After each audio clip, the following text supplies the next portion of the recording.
नमस्कार सभी को। मेरी BA third year 5th semester की होम साइंस विषय की सभी छात्राओं को मेरा प्यार भरा नमस्ते। आपका पेपर थर्ड, जिसका टाइटल है कम्युनिटी ट्रांसफॉर्मिंग चेंजेस, यानी कि समुदाय में हम क्या ट्रांसफ़र कर सकते हैं, क्या हम बता सकते हैं, कौन सी चीज़ों को हम स्थानांतरित कर सकते हैं जिससे कि एक पॉजिटिव चेंजेस आए, परिवर्तन आए, विकास आए। उसी पर आधारित आपका ये प्रैक्टिकल कोर्स है थर्ड सेमेस्टर, थर्ड ईयर का 5th सेमेस्टर का थर्ड पेपर, जिसका टाइटल है कम्युनिटी ट्रांसफॉर्मिंग चेंजेस। अब इसका टॉपिक्स क्या क्या हैं? इसमें 4 यूनिट्स हैं, जैसा कि आप देख रहे हैं। Unit 1, unit 2, unit 3 and unit 4। पहले यूनिट की यदि हम बात करते हैं तो इसमें सबसे पहले आपको क्या करना है कि एक टारगेट ग्रुप को आइडेंटिफाई करना है, उसको सेलेक्ट करना है कि हम किस ग्रुप में अपनी इंफॉर्मेशंस को ट्रांसफ़र करेंगे, किन विषयों पर। उनके न्यूट्रिशन की प्रॉब्लम्स को देखते हुए, उनकी एजुकेशन, उनके फैमिली इश्यूज़, उनकी वुमेंस जो भी हैं, हमारी नारी शक्ति है, तो उससे संबंधित यदि कोई इश्यूज़ हैं उसको देखना है उस टारगेट ग्रुप में, और उस पर आपको एक रिपोर्ट तैयार करनी है। तो ये तो हो गया आपकी फर्स्ट यूनिट की बात, यानी कि आपको उनके पोषण स्तर, उनके एजुकेशन और उनके जो भी परिवार से संबंधित समस्याएं या बातें होती हैं, कोई भी इश्यूज़ हैं, कोई भी मेन फैक्ट्स हैं, उस पर आपको एक बढ़िया सी रिपोर्ट तैयार करनी है। दूसरे यूनिट में बेटा आपको देखना है कि अब जो उनकी क्रिटिकल एनालिसिस करनी है, आपको उसकी एकदम आलोचनात्मक उसकी व्याख्या करनी है।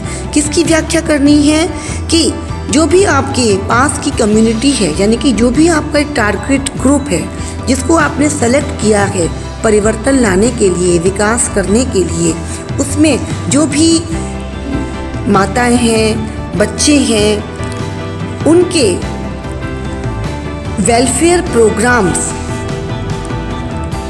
जो कि हमारी भारत सरकार द्वारा ब्लॉक लेवल पर, जिला स्तर पर चलाए जा रहे हैं, केंद्रीय लेवल पर, किसी भी स्तर पर, उन सबको वो कितना अडॉप्ट कर रहे हैं, कितना उनको धारण कर रहे हैं, और उसकी भी एक आपको एनालिसिस करनी है अच्छी प्रकार से। उसकी एनालिसिस करनी है, क्रिटिकली एनालिसिस करके, और उस पर भी एक रिपोर्ट तैयार करनी है। यानी कि हमको करना क्या है, इसमें जो भी हमारा टारगेट ग्रुप है, जिसमें हमने उनके न्यूट्रिशन, हेल्थ और उनकी फैमिली इश्यूज़ को देखा है, और उसी ग्रुप में हमें ये भी देखना है कि जो भी बेनिफिशियल प्रोग्राम्स हैं, जैसे कि फॉर एग्ज़ाम्पल उज्ज्वला योजना है, या कोई भी स्कॉलरशिप स्कीम्स हैं, आयुष्मान भारत है, अभ्युदय कार्ड है, या उनकी जो भी हम राशन कार्ड हैं, आधार कार्ड हैं, वो लिंक हैं कि नहीं, कोई भी बैंक खाते से उनको कोई सब्सिडी मिलती है, मतलब किस तरह से वो बेनिफिट कर सकते हैं। कोई भी उनको लड़कियों के जन्म पर कोई उनको जैसे कि कोई धनराशि मिल रही है, सुकन्या योजनाएं हैं, बच्चों लड़कियों की शादी के समय कौन सी योजनाओं का लाभ वो उठा सकती हैं, तो कितनी उनको उसके बारे में जानकारी है और उसके बारे में उनका क्या नज़रिया है, उसकी क्रिटिकल एनालिसिस करनी है यूनिट 2 में। अब आती है बात यूनिट 3 की। थर्ड में क्या करना है आपको? अब आता है मेन काम। आपको प्रिपेयर करने हैं और उनको सीखना भी है, यूज़ करना आना चाहिए। हमारे जितने भी ऑडियो विजुअल एड्स हैं, दृश्य श्रव्य साधन, as we know the senses are the gateway of knowledge. यहीं से हमारा ज्ञान हमारे अंदर तक पहुंचता है। जिसको कि हम समझते हैं, धारण करते हैं और अपने जीवन में उतारते हैं। तो बेटा आपको जितने भी ऑडियो विजुअल एड्स हैं उसका क्लासिफिकेशन का भी हम एक वीडियो बना करके आपके डिस्क्रिप्शन बॉक्स में डाल देंगे। ऑलरेडी वीडियो है भी मेरे कई सारे इसके टॉपिक के ऊपर। तो ऑडियो विजुअल एड्स का पूरा आपको क्लासिफिकेशन, उसकी डेफिनेशन, उसके benefits, how to prepare audio visual aids, उसके ऊपर आपको इस पे काम करना है। ऑडियो में कौन कौन से आते हैं, विजुअल में कौन कौन से आते हैं और ऑडियो विजुअल कौन कौन से हैं, प्रोजेक्टेड ऑडियो विजुअल कौन से हैं, नॉन प्रोजेक्टेड कौन से हैं। तो कई सारी चीज़ें हैं इसके ऊपर। तो उसको भी हम आप इसका विस्तार में हम इसका डिस्क्रिप्शन बॉक्स में इसका लिंक दे देंगे, उसको आप देखिएगा। तो इसमें आपको कुछ ऑडियो विजुअल एड्स को प्रिपेयर करना है। आप ये भी कर सकते हैं कि एक ऑडियो एड बनाइए, एक विजुअल एड बनाइए और एक ऑडियो विजुअल एड बनाइए और इन सबको यूज़ भी करना है अपने टारगेट ग्रुप में। सपोज़ आपने न्यूट्रिशन के ऊपर बनाया, कोई चार्ट एंड पोस्टर बनाया, प्लस उस पर आपने कोई वीडियो बना लिया और फिर आपने एक ऑडियो विजुअल एड्स के रूप में आपने कोई एक पपेट शो अरेंज कर लिया या आपने एक बढ़िया सा कोई भी एक नुक्कड़ नाटक टाइप का आपने प्रिपेयर कर लिया, जिसको कि आपको वहाँ पर दिखा कर के उन लोगों को जागरूक कर सकते हो। तो उसके लिए ये हो गया। ओके बेटा, अब आती है 4th यूनिट की बारी।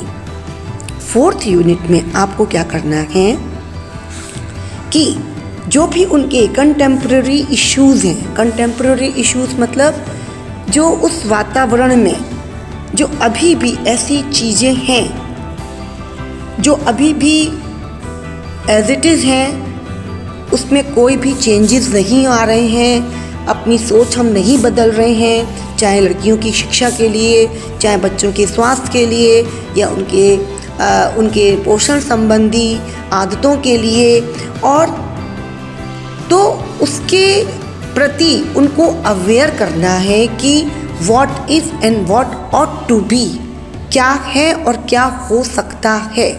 इसका ज्ञान, इसके बीच का जो गैपिंग है वो हमको अवेयरनेस प्रोग्राम को अडॉप्ट करते हुए उसमें परिवर्तन करने हैं। यानी कि बहुत ही इंटरेस्टिंग सा ये हमारा सिलेबस है। इसमें आपको करना क्या है, जितनी आपकी नॉलेज है उसको आपको ट्रांसफ़र करना है। जैसे कि ट्रांसफार्मर होता है लाइट का, वो हमको इलेक्ट्रिसिटी प्रोवाइड करता है, तभी हम सारी चीज़ों का अपने घर में उपयोग कर सकते हैं, चाहे वो लाइट हो, चाहे वो फ़ैन हो, चाहे वो एसी हो, चाहे कोई भी अप्लाइंसेस हो। इसी प्रकार से यदि हम अपनी कम्युनिटी में अपनी नॉलेज को एक्सप्लोर करेंगे तभी हम उसमें कोई भी एक डेफिनेटली एक अच्छे परिवर्तन ला सकते हैं। अब 4th यूनिट का ही लास्ट टॉपिक है कि आपको एक स्क्रिप्ट तैयार करनी है नुक्कड़ नाटक की अपने टारगेट ग्रुप के लिए, और जिसका टॉपिक उनकी समस्याओं से संबंधित होगा। समस्याओं से संबंधित कैसे होगा? जिस भी विषय पर वो आपसे कुछ जानना चाहते हैं, सपोज उनकी पोषण संबंधित समस्या है तो उसको आप हाईलाइट कर सकते हो उस नुक्कड़ नाटक में। उनकी एजुकेशन से संबंधित समस्या है उसको कर सकते हो। यदि वहाँ की जो नारी शक्ति है वो यदि अनप्रिविलेज हो रही है, उसकी कोई समस्या है तो उनको कर सकते हो। कई सारे ऐसे टॉपिक्स हैं, बेटी बचाओ बेटी पढ़ाओ, स्वास्थ्य के ऊपर, पोषण के ऊपर। तो उस सबको एक नुक्कड़ नाटक की एक स्क्रिप्ट पहले लिखिए आप बढ़िया सी, फिर ग्रुप बना करके उसको आप उसी टारगेट ग्रुप में परफॉर्म भी करिए और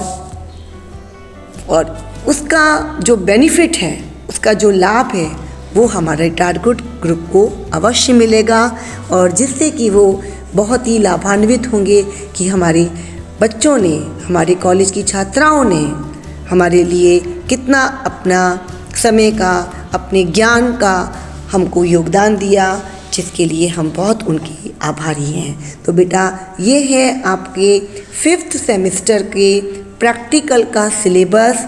इसके लिए आप अपनी फ़ाइल बनाने की तैयारी अभी से कर लीजिएगा, क्योंकि बहुत जल्दी ही महात्मा गांधी काशी विद्यापीठ हमारे सभी प्रयोगात्मक परीक्षाओं को संपन्न कराने जा रहा है, जिससे कि 5th सेमेस्टर का रिजल्ट भी समय पर वो दे सके। इसी शब्दों के साथ धन्यवाद। मेरे चैनल को लाइक कीजिए, सब्सक्राइब कीजिए और अधिक से अधिक शेयर कीजिए। ओके बेटा, धन्यवाद।